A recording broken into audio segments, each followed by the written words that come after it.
அஸ்ஸலாமு அலைக்கும் வரஹ்மத்துல்லாஹி வபரகாத்துஹு. அல்ஹம்துலில்லாஹி ரப்பில் ஆலமீன் வஸ்ஸலாத்து வஸ்ஸலாமு அலா ரசூலில்லாஹி வ ஆலிஹி வ ஸஹ்பிஹி அஜ்மஈன் வமன் தபிஅஹு வ தாஅஹு பித்தீனி இலா யௌமித்தீன். கண்ணியத்திற்குரிய எல்லாம் வல்ல அல்லாஹ்வின் நல்லடியார்களே, அல்லாஹுடைய பேரருளால் ரமலான் மாதத்தினுடைய இறுதி பத்தில் ஒற்றைப்படை இரவான 23வது பிறையில் நாம் அனைவரும் அல்லாஹுடைய ஆலயத்தில் ஒன்று திரண்டிருக்கிறோம். இந்த தருணத்தில் வாழ கற்றுத்தரும் இஸ்லாம் என்ற தலைப்பின் கீழ் பொருளாதாரம் தொடர்பாக அதை எவ்வாறு பாதுகாக்க வேண்டும், எவ்வாறு பயன்படுத்த வேண்டும் என்ற குர்ஆன் ஹதீஸின் அடிப்படையிலான செய்திகளை நாம் அறிந்து கொண்டு வருகிறோம். அந்த அடிப்படையில் கடந்த 2 தினங்கள் வீண் விரயம் என்றால் என்ன என்பதையும், சிக்கனமாக செலவழிப்பது என்றால் என்ன என்பதையும், ஒரு குடும்பத்தில் கணவன் மனைவியினுடைய பொறுப்புகள் எவ்வாறு இருக்கிறது என்பதையும், ஆகிரத்தோடைய சிந்தனையோடு நாம் பொருளாதாரத்தை கையகப்படுத்த வேண்டும் என்ற காரியங்களை குறித்து அறிந்து கொண்டோம். இன்ஷா அல்லாஹ் இன்றைய தினத்திலிருந்து இந்த பொருளாதாரத்தை இவ்வளவு தூரம் சேர்த்து வச்சிருக்கிறோம், இதை எப்படியெல்லாம் பயன்படுத்த சொல்லி இஸ்லாம் வழி சொல்கிறது. அவன் எல்லாருக்கும் தெரியும் சதக்கா செய்ய வேண்டும் என்பது. சதக்கா மட்டும் நன்மைக்குரிய காரியமாக இஸ்லாம் சொல்லல. சதக்காவை தாண்டி இந்த பொருளாதாரத்தை வைத்து வேறு நன்மைக்குரிய காரியங்களை செய்து கொள்ளலாம் என்று இஸ்லாமிய மார்க்கம் வலியுறுத்துகிறது. அப்படி இறைவனால் வலியுறுத்தப்பட்ட ஒரு மிக அடிப்படையான ஒரு காரியம்தான் நமது அண்டை வீட்டாருக்காக வேண்டி சில பொருளாதாரங்களை செலவழிப்பதை பற்றி மார்க்கம் சொல்கிறது. திருக்குர்ஆனிலே நீங்கள் பார்க்கலாம், சூரா நிசா என்ற 4வது அத்தியாயத்தினுடைய 36வது வசனத்திலே அல்லாஹ் பேசுகிறான், வஅபுதுல்லாஹ் வலா துஷ்ரிகு பிஹி ஷையா, நீங்கள் அல்லாஹ்வை வணங்குங்கள், அல்லாஹ்வுக்கு இணை வைக்காதீர்கள். வபில் வாலிதைனி இஹ்சானன், பெற்றோர்களுக்கு நல்லுபகாரம் செய்யுங்கள். வபிதில் குர்பா வல் யதாமா வல் மசாகின் வ ஜாதிதில் குர்பா வ ஜாரிதில் ஜுனப். அல்லாஹ் சொல்கிறான், உங்களுடைய உறவுக்காரர்கள், அனாதைகள், ஏழைகள், நெருங்கிய அண்டை விட்டார்கள், தூரமான அண்டை விட்டார்கள், இவர்களுக்கெல்லாம் நீங்கள் நல்லதை செய்யுங்கள் என்று அல்லாஹ் சொல்லிவிட்டு தொடர்ச்சியாக சொல்கிறான், வ சாஹிபிதில் ஜுனூப் வப்ன சபீல், வழிபோக்கர்களாக பயணிகளாக யாரெல்லாம் இருக்கிறார்களோ அவர்களுக்கும் நீங்கள் நல்ல காரியங்களை செய்யுங்கள். ஒமா மலக்கத் ஐமானுக்கும், உங்களுடைய அதிகாரத்திற்கு உட்பட்ட அந்த அடிமைகளுக்கும் நீங்கள் நல்லதை செய்யுங்கள். இன்னல்லாஹ லா யுஹிப்பு மன் கான முக்தாலன் ஃபഖூரா, பெருமை அடித்து கர்வத்தோடு நடக்கக்கூடிய எந்த ஒருவரையும் அல்லாஹ் நேசிக்க மாட்டான் என்று அல்லாஹ் ரப்பல் ஆலமீன் இந்த வசனத்தில் அண்டை வீட்டாரை பற்றி திருக்குர்ஆன் பேசுகிறது. நம்ம இதுவரைக்கும் எத்தனையோ பல உறவுக்காரர்களுக்கு உறவை பேண வேண்டும் என்று மார்க்கம் சொல்வதை அறிந்து வைத்திருக்கிறோம். இரத்த பந்தங்களை பேண சொன்னதை மார்க்கம் சொல்லக்கூடியதை அறிந்து வைத்திருக்கிறோம். ஆனால் அண்டை வீட்டாருக்கு இஸ்லாமிய மார்க்கம் கொடுத்த முக்கியத்துவத்தை இந்த உம்மத்து சரியான முறையில் நடந்து கொண்டார்கள் என்றால், மாற்று மதத்தவர்கள் எல்லாம் முஸ்லிமுக்கு அண்டை வீட்டாராக மாறுவதற்கு ஆசைப்படுவார்கள். இஸ்லாமியின் வீட்டு பக்கத்தில் இருந்தால் எப்படி வாழ்ந்துடலாம், நிம்மதியாக இருக்கலாம், ஒரு உதவி நம்ம கேட்காம செய்வார்கள் என்ற ஒரு நிலையை முஸ்லிம்கள் இந்த அண்டை வீட்டாருக்கு செய்ய வேண்டிய கடமைகளை அதை உணர்ந்து செய்வார்களே. ஆனால் இஸ்லாம் காட்டி தந்ததை போன்ற அண்டை வீட்டாருக்கு செய்யக்கூடிய உதவிகளை போன்று வேறு எந்த மார்க்கும் காட்டித்தரல. இன்றைக்கு மக்களுடைய மனநிலையில இந்த பொருளாதாரத்தை பக்கத்து வீட்டுக்கு கொஞ்சம் செலவழிக்கணுங்கிற மனசு வராது. அவர்களுக்கு உணவுப் பொருள் இருந்து கொஞ்சம் கொடுப்போமே, குடிபானத்திலிருந்து கொஞ்சம் கொடுப்போமே, உடைகளில் இருந்து கொஞ்சம் கொடுப்போமே, நம்முடைய வீடுகளில் இருக்கக்கூடிய பாத்திரங்கள்ல இருந்து வேறு வேறு விதமான உதவிகளை செய்வோமே என்ற மனநிலை எதிர் வீட்டுக்கோ பக்கத்து வீட்டிற்கோ இருக்க வேண்டும், கொடுக்க வேண்டும் என்ற மனநிலை இன்றைக்கு முஸ்லிம் சமூகத்திடம் இருக்கிறதா என்று கேட்டால் கிடையாது. பக்கத்து வீட்டு பெண்களிடத்தில் பேசுவார்கள் சமூக பெண்கள், பக்கத்து வீட்டு ஆண்களிடத்திலே சமூக ஆண்கள் பேசுவார்கள். என்ன பேசுவாங்க தெரியுமா? வீட்டில் அவ்வளவு கஷ்டம் இருக்குதா, அப்படிலாம் பிரச்சனை இருக்குதா, அல்லாஹ் நல்லதை ஆக்கி தருவான் என்ற வார்த்தையோடு துவாவோடு நிறுத்திக் கொள்வார்களை தவிர பல வீடுகள் அது கூட நடக்காது. நலம் விசாரித்துக் கொள்ள மாட்டார்கள். அண்டை வீட்டாருக்கு மத்தியில் ஏராளமான சச்சரவுகளும் சண்டைகளும் பல வகையான பிணக்குகளோடு தான் சமூகத்தில் அதிகமான முஸ்லிம்களான ஆண்கள் பெண்கள் நடந்து கொண்டிருக்கிறார்கள். அதுல நிலைமை என்னன்னா, பக்கத்து வீட்டு எச்சு தண்ணி நம்ம வீட்டுல தெரிச்சிடக்கூடாது, பக்கத்து வீட்டுக்காரர் நம்ம வீட்டு வாசம் முன்னாடி வாகனத்தை நிறுத்திடக்கூடாது. ஆண்களும் பெண்களும் இதிலே அதிகமான பேர் தவறிழைக்கக்கூடிய இடத்தில் இருக்கிறார்கள். திருக்குர்ஆன் சொல்வதை போன்று ஹதீஸ் நமக்கு இந்த அண்டை வீட்டாரை குறித்து அதிகமாக வலியுறுத்தி இருக்கிறது. சஹீஹ் புகாரி 6019வது நபிமொழி, அபூ ஹுரைரா ரலியல்லாஹு அவர்கள் அறிவிக்கக்கூடிய செய்தி. நபி அவர்கள் சொன்னார்கள், மன்கான யுக்மினு பில்லாஹி வல் யௌமில் ஆகிர், மக்களே உங்களில் யார் அல்லாஹ்வையும் இறுதி தீர்ப்பு நாளையும் நம்பி இருக்கிறார்களோ ஃபல் யுக்ரிம் ஜாரஹு, தனது அண்டை வீட்டுக்காரருக்கு அவர் கண்ணியம் செய்யட்டும். கண்ணியமா நடங்க. அவர்கள்ட்ட எப்படி இருக்க வேண்டும்? நீங்கள் அவர்களுக்கு உதவி செய்யக்கூடிய இடத்தில், உபகரணங்களை அதிகமாக அவர்களுக்கு செய்யக்கூடிய இடத்தில் கண்ணியமான முறையில் அவர்களிடத்தில் நீங்கள் நடந்து கொள்ளுங்கள் என்று அல்லாஹ்வுடைய தூதர் அவர்கள் சொன்னார்கள். ஈமானோட சம்பந்தப்படுத்தி, நீ அல்லாஹ்வை நம்பினேன்னா பக்கத்து வீட்டுக்காரன் நல்லா நடந்துக்க. நீ அல்லாஹ்வை நம்பினால் பக்கத்து வீட்டுக்கார பெண்ணிடத்தில், பக்கத்து வீட்டுக்கார குடும்பத்திடத்தில் நல்ல முறையில் நடந்து கொள்ளுங்கள் என்று மார்க்கம் சொல்கிறது. அதே போன்று பார்க்கலாம், நபிகள் நாயகம் ஸல்லல்லாஹு அலைஹி வஸல்லம் அவர்கள் அபூதர் ரலியல்லாஹு அவர்கள் அறிவிக்கக்கூடிய ஒரு செய்தி. அபூதரை பார்த்து ரசூலுல்லாஹ் சொல்றாங்க, அபூதரே, யா அபூதர், இதா தபஹத்துல் முர்கா, வீட்டில் நீங்கள் ஏதாவது குழம்பு செய்தால், வீட்டில் நீங்கள் ஏதாவது குழம்பை சமைப்பீர்களே ஆனால் அதுல கொஞ்சம் தண்ணீரை அதிகப்படுத்துங்க. வீட்டில் என்ன நம்ம செய்வோம்? கணவனுக்காக, மனைவிக்காக, பிள்ளைகளுக்காக வீட்டில் உள்ள மனைவிமார்கள், பெண்கள் சமைப்பார்கள். எப்போது நீங்கள் சமைத்தாலும் சரி கொஞ்சம் தண்ணியை கூட்டிருங்க. ஆட்டுக்கறி சமைக்கிறீங்களா, கோழிக்கறி சமைக்கிறீங்களா, பிரியாணி செய்றீங்களா, டிஃபன் செய்றீங்களா, எந்த உணவுப் பொருளை செய்தாலும் சரி கொஞ்சத்தை அதிகமாக்குங்க. கொஞ்சம் உணவுப் பொருளை அதிகமாக்குங்க. எதனால் அதிகமாக்க வேண்டும்? உன் அண்டை வீட்டுக்கார நபர்களுக்கு நீ அதை கொடுத்து அவர்களை நீ அரவணைத்துக் கொள் என்று அல்லாஹ்வுடைய தூதர் அவர்கள் இதை அறிவுரையாக சொன்னார்கள். சஹீஹ் முஸ்லிமினுடைய 5120. இதை கொடுக்கறதுல என்ன ஆகிற போகுது? வீட்டில் கறி குழம்பு செய்கிறோம், ஒரு டம்ளர்ல கறி குழம்பு கொடுக்கறதுல ஏதாவது பிரச்சனை இருக்குதா? வீட்டில் ஒரு நல்ல உணவை சமைக்கிறோம், பக்கத்து வீட்டுக்காரர்கள் நம்மை விட செல்வந்தர்களாக இருந்தால் ஓடி போய் செய்வாங்க. கொஞ்சம் கொஞ்சமா கொடுக்கறதையே அவர்களிடத்திலிருந்து ஏதாவது உதவி கிடைச்சிடாதா? ஒரு ரெக்கமெண்ட் கிடைச்சிடாதா? ஒரு நன்மை கிடைத்து விடாதா? பணக்கார அண்டை வீட்டார்களாக இருந்தால் அங்கு நடக்கிற விருந்துகள் தடபடலாக நடக்கும். ஏழையாக இருந்தால் கருத்தில் கொள்ள மாட்டார்கள். இஸ்லாம் சொல்லுகிறது, அண்டை வீட்டார்கள்ட்ட பாரபட்சம் பார்க்காதீங்க. ஏழையோ பணக்காரர்களோ, முஸ்லிமோ முஸ்லிம் அல்லாதவர்களோ யாராக இருக்கட்டும், அவர்களுக்கு நீங்கள் அதிகமான முறையில் உங்கள் வீட்டில் சமைக்கிற பிரதானமான உணவுகள் இருந்து அவர்களுக்கு எடுத்துக் கொடுங்கள் என்று அல்லாஹ்வுடைய தூதர் அவர்கள் சொன்னார்கள். அதே போன்று இன்றைக்கு நடக்கக்கூடிய சூழ்நிலை, வீட்டில் இருக்கக்கூடிய பெண்கள், நம்ம ஏன் பெண்களை மையப்படுத்தியே பேசுகிறோம் என்றால், இது மாதிரியான காரியம் ஆண்கள் கவனம் செலுத்த மாட்டாங்க. பெரும்பாலும் யார் கவனம் செலுத்துவா? ஆண்கள் கவனம் செலுத்தக்கூடிய காரியம் என்ன தெரியுமா? பக்கத்து வீட்டில் யாருக்காவது உடம்பு முடியலன்னு ஒரு ஆட்டோ கூட்டு வரது ஆண் தான் போவார். பக்கத்து வீட்டில் யாருக்காவது ஒரு பிரச்சனை, ஒரு பொருளாதார பிரச்சனை, ஒரு கடன் கொடுக்க அந்த ஆண் தான் வருவார். ஆனால் உணவு பொருள் பரிமாற்றப்படுது இருக்க ஆணுக்கு தெரியாது. நம்ம வீட்டில் என்ன சமைக்கப்படுதுன்னு அவனுக்கு தெரியாது. பக்கத்து வீட்டில் என்ன நிலை இருக்குங்கிறது தெரியாது. அல்லாஹ்வுடைய தூதர் அவர்கள் பெண்கள் பக்கத்து வீட்டுக்கார பெண்களோடு நல்ல முறையில் ஐக்கியமாக நல்ல முறையில் அவர்களோடு பழகி அவர்கள் சூழ்நிலைகளை புரிந்து வைக்க சொல்லி மார்க்கம் சொல்கிறது. நம்ம வீட்டில் எப்போ பக்கத்து வீட்டுக்கு உணவு போகும் தெரியுமா? இது மிஞ்சிட்டுனா அடுத்து குப்பைக்கு போயிடும். குப்பைக்கு போறதுக்கு பதிலாக இவன் வீட்டுக்கு போனால் தப்பு கிடையாது. குப்பைக்கு போற உணவு அதுக்கு 1 மணி நேரம் 2 மணி நேரத்துக்கு முன்னாடி என்ன பண்றது? அதை ரெடி பண்ணி, இல்லை உங்க ஞாபகம் வந்துச்சு, பிள்ளைங்களுக்கு இந்த சாப்பாடு கொடுங்க, இட்லி இருந்துச்சு, வீட்டில் சோறு இருந்தது, வீட்டில் இந்த குழம்பு ஆணம் இருந்தது என்று சொல்லி அதைத்தான் பக்கத்து வீட்டுக்கு கொடுப்பார்களே ஒழிய, நாம சாப்பிடலினாலும் நமக்கு கிடைத்த உணவுல ஒரு குறிப்பிட்ட அளவு உணவை அண்டை வீட்டாருக்கு கொடுக்க வேண்டும் என்ற சிந்தனை இன்றைக்கு சமூகத்தில் பெருமளவில் கிடையாது. கடந்த ஒரு 2 மாசத்துக்கு முன்னாடி ஒரு பெரும் மழை வெள்ளம் வந்துச்சு. இந்த மழை வெள்ளத்தில் தான் பக்கத்து வீட்டுக்காரன் யாருன்னு நிறைய பேர் கண்ணுக்கு தெரிஞ்சிருக்கு. நீ தான் உட்கார்ந்து இருக்கிறியா? நீ இந்த வீட்டில் தான் இருக்கிறியா? உன்னை பார்க்கவே இல்லையப்பா. எப்ப பார்க்குவோம்? நம்ம வீட்டை விட்டால் நம்முடைய வியாபாரம், தொழில், அதை தாண்டி பக்கத்து வீட்டுக்காரர்களோடு உட்கார்ந்து அவர்கள் குடும்ப சூழ்நிலைகளுக்கு ஒரு தீர்வு சொல்லக்கூடிய நிலையோ, அவர்களுக்கு ஏதாவது ஒரு உதவி செய்யக்கூடிய இடத்திலும் முஸ்லிம் சமூகத்தில் நிறைய பேர் குறைந்து விட்டார்கள். ஆனால் இஸ்லாம் நமக்கு அப்படி காட்டித் தரல. அல்லாஹ்வுடைய தூதர் அவர்கள் தொடர்ச்சியாக நமக்கு சொல்லித் தருகிறார்கள். இஸ்லாமிய பெண்களை அழைத்து சொல்கிறார்கள், யா நிசா அல் முஸ்லிமாத், முஸ்லிமான பெண்களே, லா தா தஹ்திரன்ன ஜாரத்திலி ஜாரத்திஹா, எந்த ஒரு அண்டை வீட்டுக்கார பெண்ணும் தன் சக அண்டை வீட்டுக்கார பெண்ணை இழிவாக கருத வேண்டாம். உளவு ஃபிர்சின ஷாத், ஒரு ஆட்டினுடைய கால் குழம்பு அவர்களுக்கு பரிசாக அன்பளிப்பாக வழங்கப்பட்டாலும் சரி. இதை யாரு கேட்டான்னு சொல்லிடாதீங்க. குர்பானியினுடைய இறைச்சி வருங்க பல வீடுகளில், ஆட்டை அறுத்து கொடுப்பாங்க. எதுக்கு கொடுக்குறாங்க? என்னத்தான் இருந்தாலும் நம்ம நெய்பர்ஸ், அண்டை விட்டார், கொஞ்சத்தை கொடுப்போன்னு ஒரு 1/4 கிலோ அளவுக்கு கறி வரும். ஒரு 1/4 கிலோ அளவுக்கு ஆட்டையோ மாட்டையோ அறுத்து கொடுப்பாங்க. அதை வாங்கி வச்சுக்கிட்டு ஒரு பேசுவார், எவன் கேட்டான் வந்துட்டு, இந்த 1/4 கிலோ இல்லைன்னா நாங்கள் வாழ முடியாதா? இந்த 1/4 கிலோ வச்சு தான் நாங்கள் வாழ்ந்துகிட்டு இருக்கிறோமா? அதை கொடுக்கக்கூடிய பொருளை அற்பமாக பார்ப்பார்கள், கொடுக்கிற உணவை இழிவாக நினைப்பார்கள். நபி அவர்கள் அப்படி இருக்க மாட்டாங்களாம். ரசூலுல்லாஹ் எவ்வளவு பெரிய கண்ணியத்தின் உச்சம் பெற்றவர்.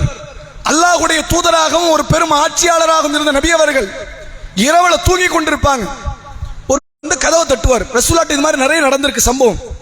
கதவை தட்டக்கூடியவர்கள் யார்? வேறொரு ஊர்ல இருந்து பயணிகளாகவோ அற்ப மனிதர்களாகவோ ஏழைகளாகவோ வந்த ஒரு கூட்டம். கதவை தட்டி ரசூலுல்லாஹ் எழுப்புவாங்க. அல்லாஹ்வுடைய தூதரே, ஒரு விருந்து ஒன்று வச்சிருக்கிறோம், வந்து சாப்பிடுறீங்களான்னு கேட்பாங்க. ரசூலுல்லாஹ் உடனே வந்து தன்னுடைய ஆடைகளை சரி செய்து கொண்டு அந்த விருந்துக்கு போவாங்க. விருந்தை சாப்பிட்டு விட்டு வருவார்கள். கூப்பிட்ட நேரம் அன்டைம். கூப்பிட்ட நபர்கள் உயர்வானவர்கள் கிடையாது, அற்ப மனிதர்கள். கொடுத்த உணவு உயர்வான உணவு கிடையாது, அற்ப உணவு. ரசூலுல்லாஹ் அற்ப உணவை அற்ப மனிதர்கள் கூப்பிடவே கூடாத ஒரு நேரத்தில் அழைத்த போது கூட அந்த விருந்துக்கு நபி அவர்கள் முக்கியத்துவம் கொடுப்பாங்க. பக்கத்து வீட்டுக்காரர்கள் தரக்கூடியதை எப்போது குறை காணலாம் அதை வாங்கி வச்சுக்கிட்டு அவர்கள் மாமிசத்தை சாப்பிடுற நிலையெல்லாம் நடக்கும். அன்னைக்கு இவர்கள் என்ன கறி கொடுத்தான் தெரியுமா? எல்லாம் கொழுப்பு, எல்லாம் முள்ளு. எவன் இவன்ட்ட கேட்டான்? அண்டை வீட்டுக்காரனை கவனிக்கிறானா? இதையெல்லாம் முக்களை உட்காந்து பேசிக்கிட்டு இருப்பாங்க. இந்த ஊரோட சிஸ்டம் என்ன? நீங்க வெளியே உட்காந்து பலாய் பேச வேண்டாம். நீங்க பலாய் பேசுறது ஊர்ல யாருக்குமே தெரியாதானே பேசலாம். அக்கா தங்கச்சிலாம் ஒண்ணு சேர்ந்து முக்குக்குள்ள உட்கார்ந்து மற்றவர்களுடைய மாமிசத்தை சாப்பிடக்கூடிய அந்த பலாய்களை எல்லாம் இன்றைக்கு சமூகத்திலே அதிகமான பெண்கள் செய்து கொண்டிருக்கிறார்கள். நபி அவர்கள் சொல்கிறார்கள், முஸ்லிமான பெண்களே, நீங்கள் இதை அற்பமாக கருதி விடாதீர்கள் என்று அல்லாஹ்வுடைய தூதர் அவர்கள் சொல்லக்கூடிய செய்தி சஹீஹ் புகாரினுடைய 2566வது நபிமொழியாக பதிவு செய்யப்பட்டிருக்கிறது. அதே போன்று ஆயிஷா ரலியல்லாஹு அன்ஹா ஒரு முறை ரசூலுல்லாஹ்ட்ட கேட்கிறாங்க, அல்லாஹ்வுடைய தூதரே, எனக்கு 2 அண்டை வீட்டுக்கார பெண்மணிகள் இருக்கிறாங்க, நான் ஒரு அன்பளிப்பு கொடுக்கலான்னு நினைக்கிறேன், நான் யாருக்கு அதிக முக்கியத்துவம் கொடுக்க அப்படின்னு கேட்கிறாங்க. ரசூலுல்லாஹ் அதுக்கு பதில் கொடுக்குறாங்க பாருங்க, யார் உனக்கு நிறைய உதவி செய்தார்களோ அப்படி கொடுக்கல, யார் பெரிய செல்வந்தர்களோ அப்படி கொடுக்கல, யாருடைய வீட்டு வாசல் உனது வீட்டு வாசலோடு நெருக்கத்தில் இருக்கிறதோ அவர்களுக்கு நீ அன்பளிப்பு கொடு, அவர்களை நீ அரவணைத்துக் கொள், உன்னோட நெருக்கத்தில் இருக்கிறவங்கள நீ நெருக்கத்தில் வச்சுக்க. அவனுக்கு வேற யாரு கொடுப்பான்? உன் பக்கத்து வீட்டில் ஒருத்தர் இருப்பான், தொலை தூரத்தில் ஒருத்தர் இருப்பான். இந்த பக்கத்து வீட்டுக்காரனை புறக்கணித்து விட்டால் அவனுக்கு வேற யாரு தருவான்? நம்ம கொடுக்கலன்னா வேற யார் அவர்களை அரவணைத்துக் கொள்வார்கள்? அல்லாஹ்வுடைய தூதர்கள் சொன்னார்கள், அவர்களை அரவணைத்துக் கொள்ளுங்கள் என்று காட்டி தருகிறார்கள். அதே போன்று நபிகள் நாயகம் ஸல்லல்லாஹு அலைஹி வஸல்லம் அவர்கள் சொல்றாங்க, ஈமானோடு சம்பந்தப்படுத்தி, லா யுமினு அஹதுக்கும் ஹத்தா யுஹிப்பு லி அஹீஹி லி ஜாரிஹி மா யுஹிப்பு லி நஃப்ஸிஹி. உங்களில் எவரும் ஈமான் கொண்டவர்கள் இல்லை, தனக்கு விரும்பியதை தன் அண்டை வீட்டுக்காரருக்கு விரும்பாதவரை. நீங்க உங்களுக்கு என்ன விரும்புவீங்க? வீட்டு வாசல குப்பை இருக்க கூட நினைப்பீங்கல்ல, உன் அண்டை வீட்டுக்கார விஷயத்தை அப்படி பாருங்க. உங்களுக்கு என்ன நினைப்பீங்க? நம்முடைய மனநிலை எப்படி இருக்கும் தெரியுமாங்க? அடுத்தவனுக்கு பாதிப்பான முதல்ல பார்ப்போம். வீட்டில் கரண்ட் கட்டா இருக்கும், பக்கத்து வீட்டில் போய் விசாரிக்கிறது, உங்க வீட்டில் கரண்ட் இருக்குதா? கரண்ட் இல்லை, அல்ஹம்துலில்லாஹ். இப்போ என்ன விஷயம்? நீ இருட்டில் தானே உட்காந்துக்கிட்டு இருக்கிற, பிரச்சனை கிடையாது. அவன் வீட்டில் கரண்ட் இருந்துச்சு வைங்க, இருப்பு கொள்ளாது. ஏன் அவன் வீட்டில் கரண்ட் இருக்கு, எதிர் வீட்டுல இருக்குது, கீழ் வீட்டுல இருக்குது, மேல் வீட்டுல இருக்குது, அது என்ன என் வீட்டுல மட்டும் இல்ல? இவனுக்கு பிரச்சனையே அதுதான். எது பிரச்சனை? என் வீட்டுல கரண்ட் போனது பிரச்சனை கிடையாது, பக்கத்து வீட்டுக்காரனுக்கு கரண்ட் போகல, அதுதான் பிரச்சனை. அண்டை வீட்டுக்காரர் விஷயத்துல இன்றைக்கு சமூகத்தில் எப்படி இருக்கிறாங்கன்னு பாருங்க. அல்லாஹ்வுடைய ரசூல் அவர்கள் சொன்னார்கள், நீங்கள் விரும்பியதை, உங்களுக்கு எதை விரும்புவீர்களோ அதை அண்டை வீட்டுக்காரர்களுக்கு விரும்புங்கள். அண்டை வீட்டுக்காரர் வீட்டுல பெண் பார்த்துட்டு போவாங்க, போற மாப்பிள்ளை விட்டு கூப்பிடுது, இந்த பிள்ளைய பார்த்துட்டு போறீங்க, கேரக்டர் சரியில்லை. உங்க வீட்டு பிள்ளைய விஷயத்த இன்னொருத்தன் சொன்னா சும்மா இருப்பீங்களா? அடுத்த வீட்டு பிள்ளை, அந்த பிள்ளை நான் வந்து வேற இடத்துல பார்த்தனே, அந்த பிள்ளையோட குணாதிசயம் சரி கிடையாது, எப்போதுமே யாரை பார்த்தாலும் சிரிச்சுக்கிட்டே இருக்கும். அடுத்தவர்களுடைய குடும்பம், குறிப்பாக அண்டை வீட்டார்களுடைய குடும்பத்தின் கண்ணியத்தை, மானத்தை பறிக்கக்கூடிய காரியத்தில் சமூகத்தில் அதிகமானவர்கள் செய்வார்கள். ரசூலுல்லாஹ் ஒரு முறை சொல்றாங்க, ஒரு நபித்தோழர் அப்துல்லா இப்னு மசூத் என்ற ஒரு நபித்தோழர் ரசூலுல்லாஹ்ட்ட வந்து கேட்கிறாங்க, அல்லாஹ்வுடைய தூதரே, மிகப்பெரிய பாவம் எது? ஐயு தன்பி அலமு இந்தல்லாஹ், அல்லாஹ்விடத்தில் மிக பெரும் பாவம் எதுன்னு கேட்கிறாங்க. ரசூலுல்லாஹ் சொல்றாங்க, அன் தஜாலு லில்லாஹி நித்தன் வஹுவ ஹலக்கக்க, அவன் உன்னை படைச்சிருக்கிறான், நீ அவனுக்கு நிகராக ஒன்றை உருவாக்கி வணங்கினால் அதுதான் இருக்கிற பாவத்திலே ஆக பெரும் பாவம். நாங்க ரசூலுல்லாஹ் சஹாபாக்கள் அவர் சொல்றாரு, கேட்டவர், அது உண்மையிலே பெரும்பாவம் தான். 2வது பெரும்பாவம் எது அப்படின்னு கேட்கிறாங்க. ரசூலுல்லாஹ் சொல்றாங்க, உன் பிள்ளை உனது சொத்தை சாப்பிட்டு விடுமோ என்று பயந்து அந்த பிள்ளைய கொன்றுவிய, அது பெரும்பாவம். அன்றைய காலத்தில் நடந்துச்சு, இன்னைக்குள்ள மக்கள்னு கிடையாது. ரசூலுல்லாஹ்வுடைய காலத்தில் எப்படின்னா 2 பிள்ளை பெற்றுருவார், 3வது ஒரு பிள்ளை பிறந்துரும். என்னடா எல்லாரும் நம்ம சொத்துக்கே வராங்க, ஒரு பிள்ளைய கொன்னுருவாங்க. இந்த கலாச்சாரம் நடந்தது, இதை பெரும்பாவம் நாங்க. அடுத்து ரசூல் ஸல்லல்லாஹு அலைஹி வஸல்லம் அவர்கள் சொல்கிறார்கள், அடுத்த பாவம் என்ன தெரியுமா? உன் அண்டை வீட்டுக்கார பெண்ணோடு நீ விபச்சாரத்தில் ஈடுபடுவது பெரும்பாவத்தில் ஆக மோசமான பாவம் நாங்க. அல்லாஹ்வுடைய ரசூல் அவர்கள் சொன்ன அகமதுல பதிவு செய்யப்பட்டுள்ள ஆதாரப்பூர்வமான நபிமொழி. ரசூலாட்ட ஒரு நபித்தோழர் வந்து கேட்கிறார், அல்லாஹ்வுடைய தூதரே எது பெரும்பாவம்னு கேட்கிறாங்க. ரசூலா சொல்றாங்க, விபச்சாரம் பெரும்பாவம்.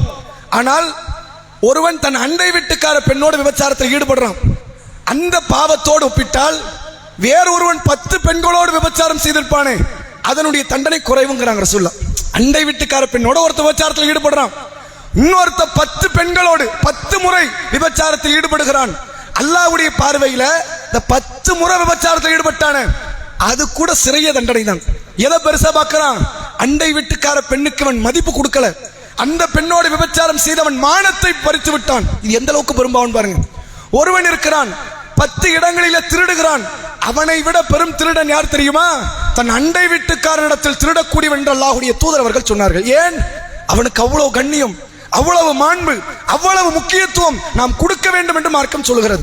ஒரு உணவுப் பொருள் போகாதுங்க, ஒரு சீனி போகாது, ஒரு டீ தூள் போகாது. பக்கத்தில் இருக்கக்கூடியவர்கள் வறியவர்கள் என்று தெரிந்தும் அவர்களுக்கு எந்த விதமான உதவி செய்யாத மேல்மட்டத்தில் இருக்கக்கூடியவர்கள் இருந்து கொண்டிருப்பார்கள். இஸ்லாமிய மார்க்கம் சொல்லித் தருகிறது, நீ தர்மத்தை எங்கேயோ கொண்டு போய் இறக்க வேண்டாம், வீட்டில் இருக்கிற உணவுப் பொருள் அப்பப்போ கொஞ்சம் கொஞ்சம் கொடுத்துக்கிட்டே நீங்கள் எதிர்பார்க்க முடியாத நன்மைகளை அண்டை வீட்டார்களை வைத்து பெற்றுக்கொள்ளலாம் என்று மார்க்கம் சொல்கிறது. அதே போன்று ரசூல் ஸல்லல்லாஹு அலைஹி வஸல்லம் அவர்கள் சொன்னார்கள், லா யஷ்பஉ ரஜுலு தூன ஜாரிஹி ஆகிரு.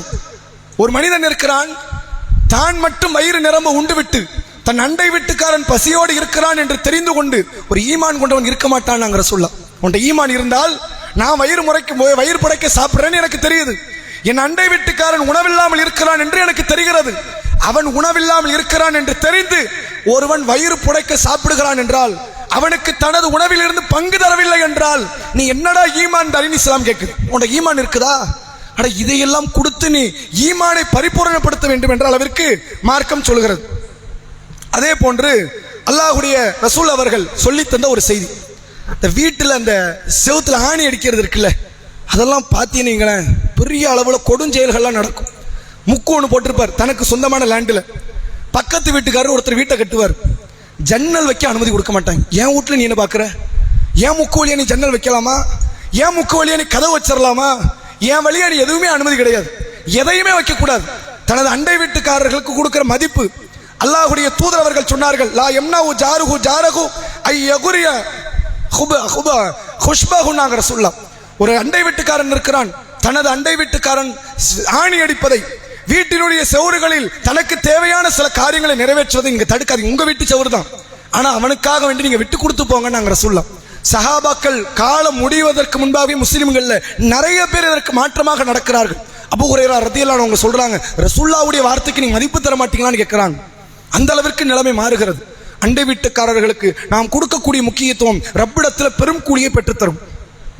அதே போன்று ரசூலுல்லாஹ்விடத்துல ஒரு நபித்தோழர் வந்து கேட்கிறார், அல்லாஹ்வுடைய தூதரே, ஒரு பெண்மணி இருக்கிறாள், நிறைய தொழுவா, நிறைய நோன்பு வைப்பாள், நிறைய சதக்கா செய்வாள், நிறைய நல்ல காரியங்கள் செய்வாள். நிறைய என்ன அர்த்தம் தெரியுமா? ஃபர்ல மட்டும் ஒருத்தர் தொழுகிறார், 5 வேளை தொழுகிறார், இது நிறையவா? கடமையை தானே செய்யறாரு, கடமையை செஞ்சா என்ன நிறைய? கடமையை தாண்டி செஞ்சா அதுதான் நிறைய.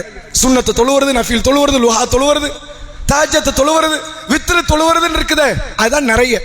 அப்படி நிறைய தொழுது ஃபர்ல நோன்பு வச்சா நிறைய நோம்புன்னு சொல்லுவோமா? 30 நாள் நோன்பு வச்சா நிறையவா? ஃபர்ல தானே செஞ்சிருக்கிறான், கடமையை தானே செஞ்சிருக்கிறான். நிறைய என்ன அர்த்தம்?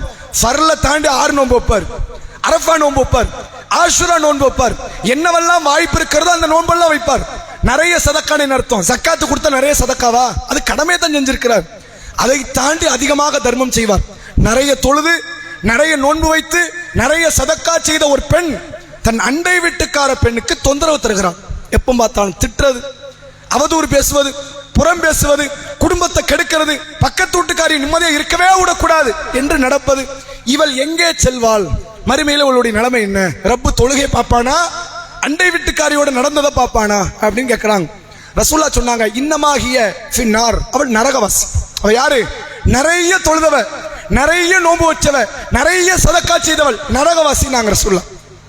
அடுத்த கேள்வி கேட்கிறார் அந்த நபித்தோழர், அல்லாஹ்வுடைய தூதரே, ஒரு பெண் குறைவாக தொழுகிறாள். குறைவுனா என்ன அர்த்தம்? 5 வேளை தொழுகிறோன்னு பார்த்து குறைவா தொழுகிறோன்னு சொல்ல முடியுமா? 5ல் மைனஸ்ன்னு அர்த்தம். ஒரு நாள் ஃபஜர் கட்டு, ஒரு நாள் லுகர் கட்டு, ஒரு நாள் மகரிபு கட்டு, ஒரு நாள் 4 வக்து கட்டு, ஒரு நாள் 5 வக்து கட்டு. கொஞ்சம் தொழுவா கொஞ்சம் தொழமாட்ட இப்படி இருக்குது. குறைவாக தொழுகிறாள், குறைவாக நோன்பு வைக்கிறாள், ஃபர்லு நோன்புல பிரச்சனை, குறைவாக தர்மம் செய்கிறாள், சதக்கா ஜக்காத்துல பிரச்சனை. ஆனால் தன் அண்டை வீட்டுக்கார பெண்ணோடு இணக்கமாக வாழ்கிறாள். எந்த ஒரு உதவியை செஞ்சு கனிவான முறையில் பழகி அவளுக்கு ஒரு உதவியா அதை செய்து அவள் செய்யக்கூடிய உதவியை மனப்பூர்வமாக ஏற்று நல்ல கண்ணியமான முறையில் ஒரு பெண் பழகுகிறாள். இவள் எங்கு செல்வாள்னு கேட்டாங்க ரசூலுல்லாஹ். நபி அவர்கள் சொன்னார்கள், இன்னமாகிய ஃபில் ஜன்னா, அவள் சொர்க்கவாசி. அவள் யார்? அவள் சொர்க்கம் செல்லக்கூடியவள், சொர்க்கத்திற்கு தகுதி வாய்ந்தவள் என்று அல்லாஹ்வுடைய தூதர் அவர்கள் சொன்னார்கள். இஸ்லாம் சொல்லித்தர ஆக பெரும் அருள் கொடைய பக்கத்து வீட்டில் தான் இருக்கு. சதக்காவை கொண்டு எங்கேயோ போறோமே, ஏதோ ஒரு ஏழையை தேடுறோமே, அவங்களாம் தேட வேண்டாம். பக்கத்து வீட்டுக்காரன் கொஞ்சம் கண்ணியம் கொடுங்க, பக்கத்து வீட்டுக்காரன் கொஞ்சம் மதிப்பு கொடுங்க, அவன் வண்டி விடுறதுக்கு கொஞ்சம் இடம் கொடுங்க, அவன் வீட்டில் ஜன்னல் வைக்கிறதுக்கு கொஞ்சம் இடம் கொடுங்க, பக்கத்து வீட்டுக்காரன் ஆணி அடிச்சா அனுமதி கொடுங்க, பக்கத்து வீட்டில இருந்து சத்தம் வருது என்று சண்டையிடாதீர்கள்.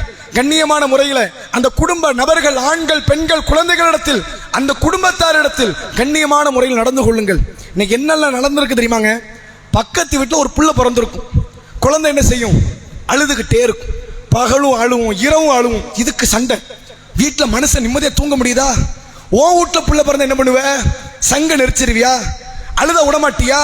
தான் வீட்டில் பிறந்தா தான் பிள்ளையும் தான் பேரம் பேத்தியும், பக்கத்து வீட்டில் இருந்து சத்தம் வந்தால் தாங்க முடியாது.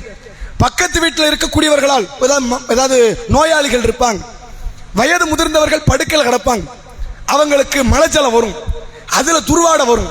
கொஞ்சம் சகிச்சுக்கிட்டு போலாம்ல, சகிப்புத்தன்மை இருக்காது. என்ன ஒரே நாத்தமா இருக்கு வீட்டு முழுக்க, பக்கத்து வீட்டில் மனுஷன் இருக்கிறான்னு தெரிய வேண்டாமா? எந்தெந்த அளவிற்கு அடுத்தவர்களை, தனக்கு பிடிக்காத பக்கத்து வீட்டுக்காரர்களை டார்கெட் பண்ணி தொந்தரவு செய்ய முடியுமோ அத்தனை விதமான தொந்தரவுகளையும் சமூகத்தில் அதிகமான அண்டை வீட்டார்கள் செய்து கொண்டிருக்கிறார்கள். இஸ்லாம் சொல்லுது, அட நன்மையை அத்தனை இழந்துட்ட, நீ என்ன பண்ணிக்கிட்டு இருக்கிற? வெளியே போய் சதக்கா கொடுத்துக்கிட்டு இருக்கிற, ரமலான் மாதத்தில் சதக்கா செய்து கொண்டிருக்கிறாய், நன்மைகளை இழந்து விட்டு இப்படிப்பட்ட காரியத்தை செய்யணுமா? ரசூல் ஸல்லல்லாஹு அலைஹி வஸல்லம் அவர்கள் காலத்தில் நடந்த ஒரு சம்பவம். இந்த செய்தியை யார் அறிவிக்கிறார் என்று கேட்டால், அம்ர் இப்னு ஷரீத் என்ற ஒரு தாபி அறிவிக்கிறார். அதாவது ரசூலுல்லாஹ்விடத்தில், அதாவது சஹாபாக்கள் காலத்தில் நடக்கிற ஒரு சம்பவம். சாத் பின் அபி வக்காஸ் என்ற ஒரு தலை சிறந்த நபித்தோழர், பெரும் தியாகி, ரசூலுல்லாஹ் காலத்தில் நிறைய நற்செய்திகளை பெற்ற நபித்தோழர். அவர் என்ன பண்றாரு? தன்னுடைய வீட்டை விற்கக்கூடிய இடத்துல இருக்கிறார். தனது வீட்டை விற்க போறார். அபூ ராபி என்று அழைக்கப்படக்கூடிய இன்னொருத்தர் வரார், பக்கத்து வீட்டுக்காரர். அவர் கேட்கிறார், இப்போ உன் வீட்டை எனக்கு தந்துறேன், எவ்வளவு தருவ? 4000 வெள்ளி காசு தரேன் அப்படிங்கிறார். அப்பா சாத் பின் அபி வக்காஸ் சொல்லுகிறார், எனக்கு 500 தங்க காசு கொடுத்து வாங்குறதுக்கு என் வீடு ரெடியா இருக்கு, உனக்கு என்ன கொடுக்கணுங்கிறார். ஒரு சஹாபி ஒரு முஸ்லிமான இன்னொரு நபரை பார்த்து கேட்கிறார், என் வீட்டை வாங்குறதுக்கு 500 தங்க காசு கொடுத்து வாங்க ரெடியா இருக்கு, நீ 4000 வெள்ளி காசை கொடுக்குற. ரெண்டையும் கம்பேர் பண்ண 500 விட இந்த 4000 கம்மி. வெள்ளி தானே அது, வெள்ளி 1000 இருந்தானே 2000 இருந்தானே, தங்கத்துக்கு ஈடாகுமா? 500 தங்க காசு கொடுத்து என் வீட்டை வாங்குவதற்கு தயாராக பார்ட்டி இருக்கு, 4000 வெள்ளி காசுலாம் காணாது, நான் வாங்க மாட்டேங்கிறார். பக்கத்தில் என்னன்னா ஒரு நபித்தோழர், யாரு? மிஸ்வர் இப்னு மக்ரமா என்று அழைக்கப்படக்கூடிய ஒரு நபித்தோழர். அவர் சொல்றாரு, அல்லாஹ்வுடைய ரசூல் அவர்கள் சொன்ன காரியம் உனக்கு தெரியாதா? நீங்கள் எதையாவது விற்பதாக வாங்குவதாக இருந்தால், தன் அண்டை வீட்டுக்காரர் அந்த காரியத்தோடு தொடர்புடையவராக இருந்தால் அவர்களுக்குத்தான் அதிக முக்கியத்துவம் தர வேண்டும் என்று நபி சொன்னது உங்களுக்கு தெரியாதாங்கிறாங்க. உடனே சாத் பின் அபி வக்காஸ் ரலியல்லாஹு அன்ஹு அந்த நிலையை மாத்துறாங்க. அவர் சொல்லுகிறார், இதுக்கு இதைவிட விலை கூடன பொருளாதாரத்தை கொடுத்து என் வீட்டை வாங்கக்கூடிய மனநிலையில பல பேர் இருக்கிறாங்க. இருந்தாலும் என் அண்டை வீட்டுக்காரர் கேட்டதால், நபி சொன்னதால் நான் அவருக்கு இந்த பொருளாதாரத்துக்கு விற்று விடுகிறேன். சமூகத்தில் வீடு விற்பாங்க, எவ்வளவு நடக்கும் தெரியுமா? அந்த வீட்டை இன்னைக்கு ஊர்ல ஒரு வீட்டுடைய மதிப்பு ரேட்டு கூடுனது என்ன காரணம் நினைக்கிறீங்க? பக்கத்தில் இருக்கக்கூடியவர்களுக்கு போதிய பொருளாதாரத்தோடு கொடுக்க மாட்டாங்க.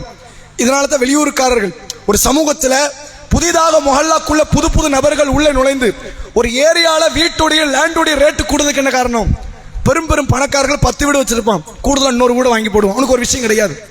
வீடே இல்லாதவங்க இருப்பாங்கல்ல, அல்லது ஒரு போதிய வீடு இல்லாதவங்க இருப்பாங்களே, அவர்களுடைய ரேட்டெல்லாம் ரேட் ஏற்றி விடுறது. ஏன் வீடு வாங்க முடியாத சூழ்நிலை, வீடு கட்ட முடியாத ஒரு சூழ்நிலை, அவர்களெல்லாம் பெரும் பொருளாதாரத்தை தான் கணக்கு வைக்கிறார்களே தவிர அண்டை வீட்டார்கள் தெரிந்தவர்கள் அவர்களுக்கு தேவையா என்பதை யாரும் கணக்கு வைப்பது கிடையாது. ரசூலுல்லாஹ் இதற்கு முக்கியத்துவம் கொடுங்கன்னா இதை கவனிச்சுக்கங்க. பக்கத்து வீட்டுக்காரர்கள் ஏதாவது வீடு கேட்கறாங்களா, நீங்க வீட்டை விற்க போறீங்களா, வீட்டை வாடகை கொடுக்குறீங்களா, அவர்கள் கேட்டால் குறைந்த பொருளாதாரமாக இருந்தாலும் சரி அவர்களுக்கு முன்னுரிமை கொடுங்க, அவர்களுக்கென்று நீங்கள் அதை தாரை வார்த்து விடுங்கள் என்ற அளவிற்கு அல்லாஹ்வுடைய தூதர் அவர்கள் இது குறித்து பேசினார்கள் என்பதை பார்க்க முடிகிறது.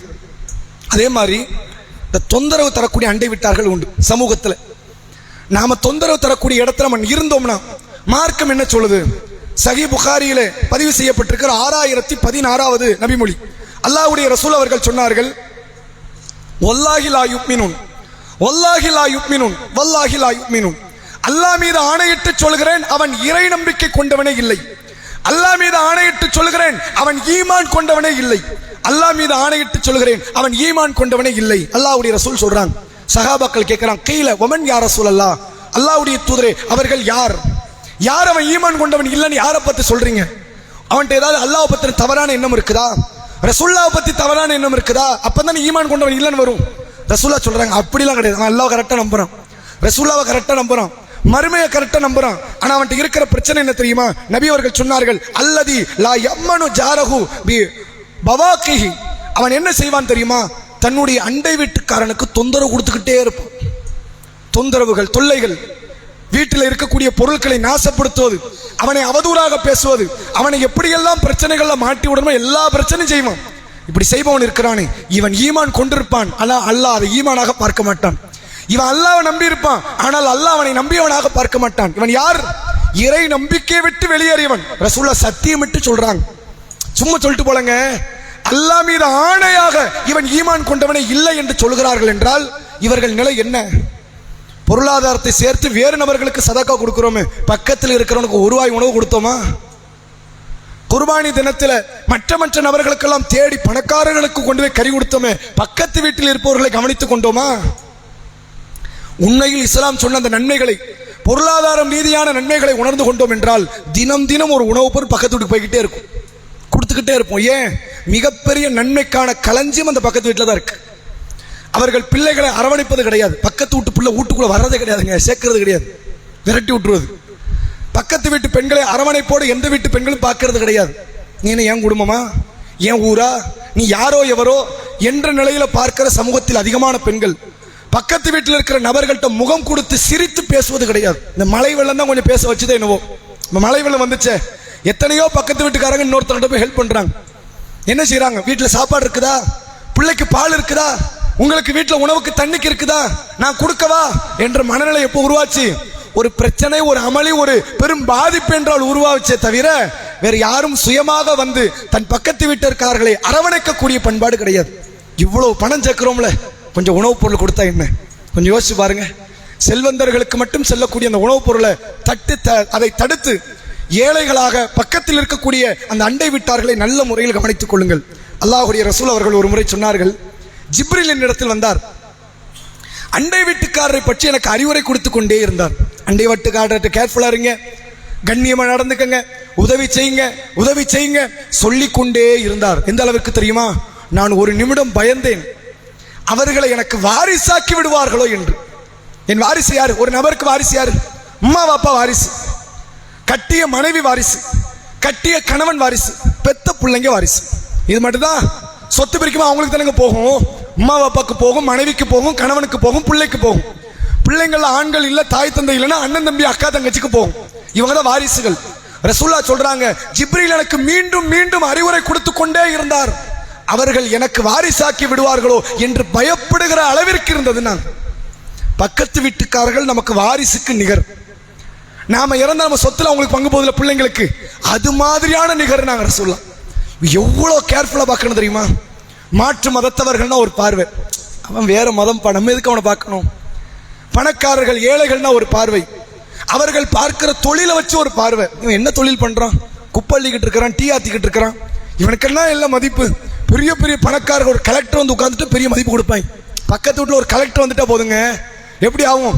சார் வாங்க, நல்லா இருக்கீங்களா, டீ சாப்பிடுங்க, டீ போட சொல்லவா? பக்கத்து வீட்டில் ஒரு ஏழை இருப்பான், பச்சை தண்ணி கொடுக்கறது கிடையாது.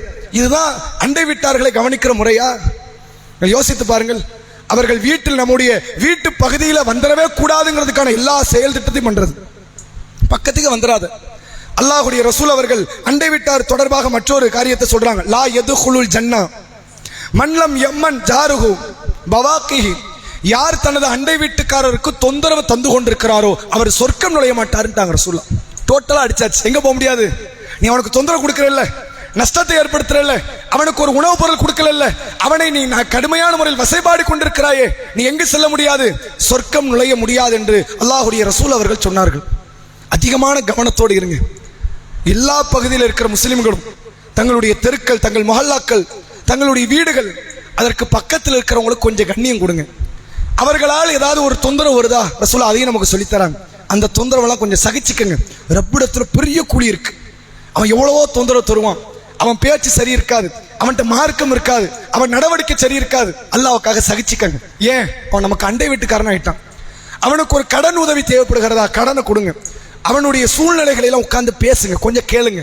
இப்போ உனக்கு என் நிலைமை என்ன, வேலையெல்லாம் கரெக்டா போகுதா, கனிவாக கேளுங்கள். சம்பாத்தியம் என்ன, அதை கேளுங்க. வீட்டுடைய பொருளாதார சூழ்நிலை கரெக்டா இருக்குதா, அப்ப சொல்லுவான், அம்மாவுக்கு உடம்பு சரியில்லை, நானும் பெரிய கஷ்டப்பட்டுக்கிட்டு இருக்கிறேன், காசுக்கு என்ன செய்யன்னு தெரியல. சுயமரியாதை விட்டு கொடுக்காதவர்கள் உட்கார்ந்து கொஞ்சம் பேசி பாருங்க. அவர்கள் தங்கள் தேவைகளை சொல்லுவாங்க. கொஞ்சம் உதவி பண்ணுங்க. உங்களுக்கு தெரிந்தவர்களுக்கெல்லாம் சொல்லி அவர்களுக்கு உதவி செய்ய கொடுங்க. நபி அவர்கள் சொன்னார்கள், பரிந்துரை செய்யக்கூடியவர்களுக்கு செய்த உதவியை போன்ற கூலி கொடுக்கப்படும்.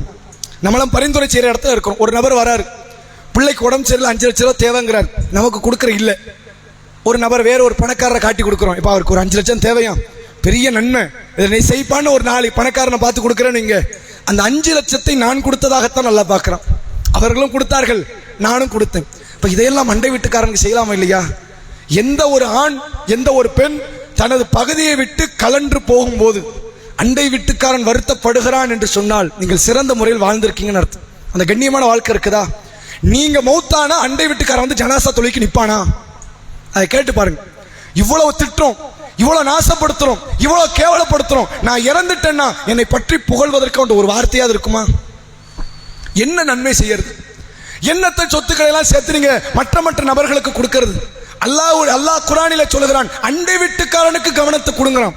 அவனை கொஞ்சம் கவனிச்சுக்க, விட்டுறாத. எப்போதும் உணவு கொடுத்துக்கிட்டே இரு, எப்போதும் குடிமானம் கொடுத்துக்கிட்டே இரு. அவனை சும்மா அவன் எப்போதும் கவனிக்க. ஒரு உடைய கொடு, பண்டபாத்திரத்தை கொடு, கண்ணியத்தை கொடு, அவனுக்கான மாண்பை கொடு. எல்லா விதத்திலும் அவனுக்கான கண்ணியத்தை, மாண்பை கொடுத்து கொண்டே இரு என்று அல்லாஹ்வுடைய ரசூல் அவர்கள் சொன்னார்களே. பொருளாதாரத்தை இந்த வகையில செலவழிக்கலாம்ல? கொடுத்தா தப்பா? சதக்காவாக எங்கோ போகக்கூடியது இங்க வரலாம்ல? இந்த மாதிரியான அண்டை வீட்டார்களை கவனித்துக் கொள்ளலாம்ல? அல்லாஹ்வுடைய ரசூல் அவர்கள் தொடர்ச்சியாக இன்னொரு இடத்துல சொன்னார்கள்.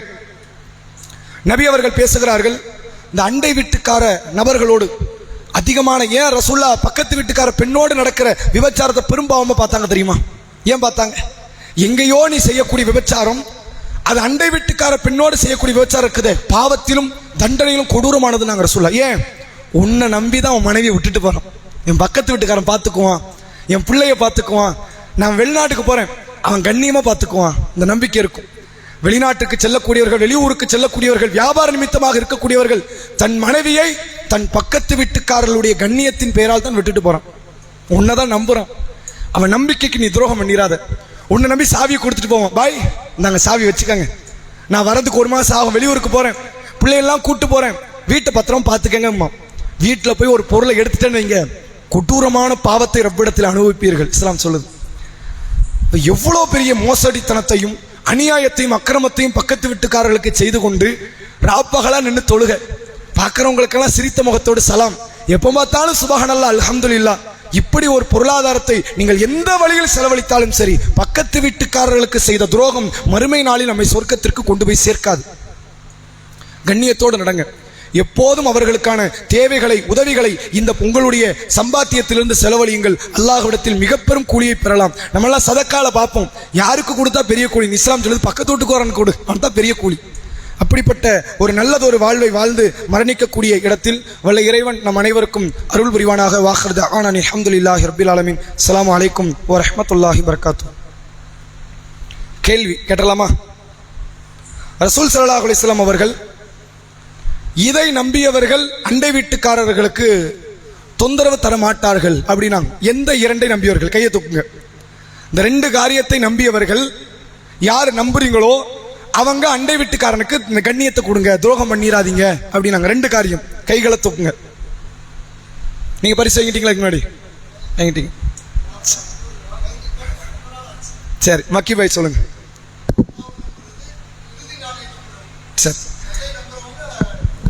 அல்லாவையும் இறுதி நாளையும் யார் நம்புகிறாரோ அவர் தன் அண்டை வீட்டுக்காரரை கண்ணியப்படுத்தட்டும், இழிவுபடுத்திட வேண்டாம். இந்த கருத்தை ரசூலா சொல்லியிருக்கிறாங்க. இதெல்லாம் கூடுதலான ஒரு சின்ன விளக்கம் தான். ஏன் ரசூலா 2 ஈமான் காரியத்தை சொல்லணும்? என் தூதரையும் நம்ம நம்ப தான் செய்யறோம், வேதத்தை நம்புறோம், விதியை நம்புறோம். இந்த 2 விஷயம் இருக்குல்ல, இது அடிபட்டு விட்டதென்றால் எல்லா ஈமானும் போயிடுச்சுன்னு அர்த்தம். அல்லாவையும் இறுதி நாளையும் ஒருத்தர் நம்பல மறுத்துட்டான், அல்லாவை மறுத்துட்டா டோட்டலா முடிஞ்சிருச்சு. இறுதி நாளை நம்பலன்னு வைங்க, அல்லாவுக்கு ஆற்றல் இல்லைங்கிற அர்த்தம். ஒருத்தர் அல்லாவை நம்பி மறுமையெல்லாம் ஒண்ணு கிடையாது சும்மா அப்படின்னா, உன்னை சும்மா படைச்சிருக்கானா, அல்லாவால மீண்டும் படைக்க முடியாதா, அல்லாஹ் அநியாயத்தை பார்த்துட்டு சும்மா இருக்கிறான்னு அர்த்தமா? இப்படின்னு இறைவனுக்கு எதிரான ஏராளமான தவறான கேள்விகள் கேட்க வைப்பது இந்த ஈமான் தான், இந்த மறுமை சார்ந்த ஈமான். அதை ரசூலா மையப்படுத்தி சொல்றாங்க. அல்லாவையும் மறுமை நீ நம்பி இருந்தால் உன் அண்டை வீட்டுக்காரர்களுக்கு கண்ணியப்படுத்துங்கள், உதவி செய்யுங்கள் என்ற கருத்தில் அல்லாஹ்வுடைய தூதர் அவர்கள் சொல்லியிருக்கிறாங்க. நம்ம இன்னைக்கு பார்க்கக்கூடிய முக்கியமான திக்ருகள்ல ஒன்று, ரசூல் ஸல்லல்லாஹு அலைஹி வஸல்லம் அவர்கள் சொல்கிறார்கள், அதாவது கலிமத்தானி, இந்த இது சொல்லிட்டாங்களா இப்போ 20 நாள்ல 2 வார்த்தைகள் சொல்லி கொடுத்தாச்சா? சரி, சுப்ஹானல்லாஹி வ பிஹம்திஹி இன்னொரு வார்த்தை இருக்கு. அல்லாஹ்வுடைய ரசூல் அவர்கள் சொன்னார்கள், யார் ஒரு நாளைக்கு காலையில் 100 முறை சுப்ஹானல்லாஹி வ பிஹம்திஹி என்றும் மாலையில் 100 முறை சுப்ஹானல்லாஹி வ பிஹம்திஹி என்றும் ஓதுகிறாரோ அவர் பெறுகிற நன்மை. இது மௌத்து வரை, இன்னைக்கு நீங்க ஆரம்பிச்சீங்கன்னா எப்போ வரைக்கும் இருக்கணும்? மௌத்து வரை. இதை செய்தால் மறுமை நாளில் உங்களை மிஞ்சிய கூலி பெறக்கூடிய நபர்கள் யாரும் இருக்க மாட்டாங்க. நீங்க தான் ஃபர்ஸ்ட்ல நிற்பீங்க. எந்த அமல்?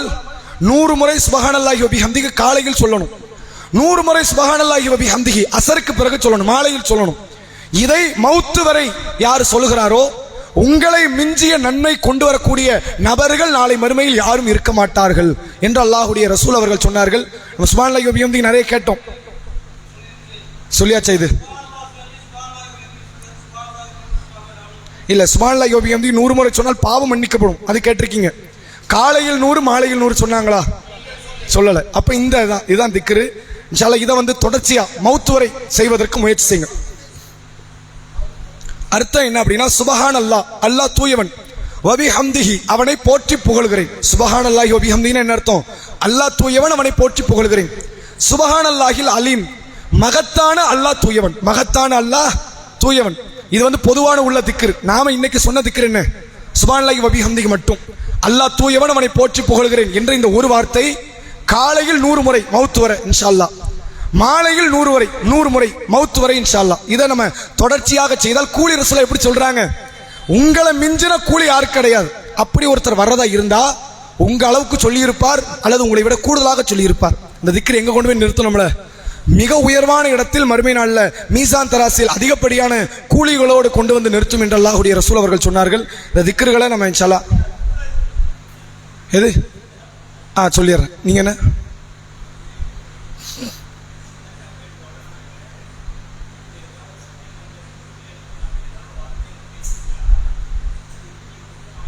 சரி, அதாவது டாபிக் சம்பந்தம் இல்லை, இருந்தாலும் 2 கேள்வி கேட்டாங்க. இந்த ஃபித்ரா சம்பந்தமா சகோதரர் என்ன சொன்னாங்கன்னா, பணியாளர்களுக்கு கொடுக்கணுமா, நம்ம கொடுக்கணுமான்னு கேட்டாங்க. பணியாளருக்கு கொடுக்கணும்னு மார்க்குன்னு சொல்லல. பணியாளர் மட்டும் இருந்து ஊதியம் வாங்குறாருல, என் கடையில் ஒருத்தர் வேலை பார்க்குறாரு, மாத ஊதியத்தை நான் கொடுக்குறேன் அப்படின்னா அவருக்கு எனக்கு தொடர்பு அந்த ஊதியம் மட்டும்தான். அப்போ அவருக்கு நான் ஃபித்ரா கொடுக்க வேண்டாம், அவர் பெறக்கூடிய ஊதியத்திலிருந்து ஃபித்ரா கொடுக்கலாம். இல்லை கொடுக்க அவருக்கு தகுதி இல்லை அப்படின்னா அவர் கொடுக்க வேண்டாம், மார்க் அவர் கட்டாயப்படுத்தலை. சரிங்களா? இதுதான் நிலைப்பாடு. அதே போன்று இன்னொன்று யாரும் என்ன கேட்டீங்க? அனாதைகள், நாம வளர்க்கக்கூடிய அனாதைகளுக்கு நாம ஃபித்ரா கொடுக்கணுமா? அனாதை நம்ம பொறுப்பேற்றுக்கிட்டோம்னா அனாதை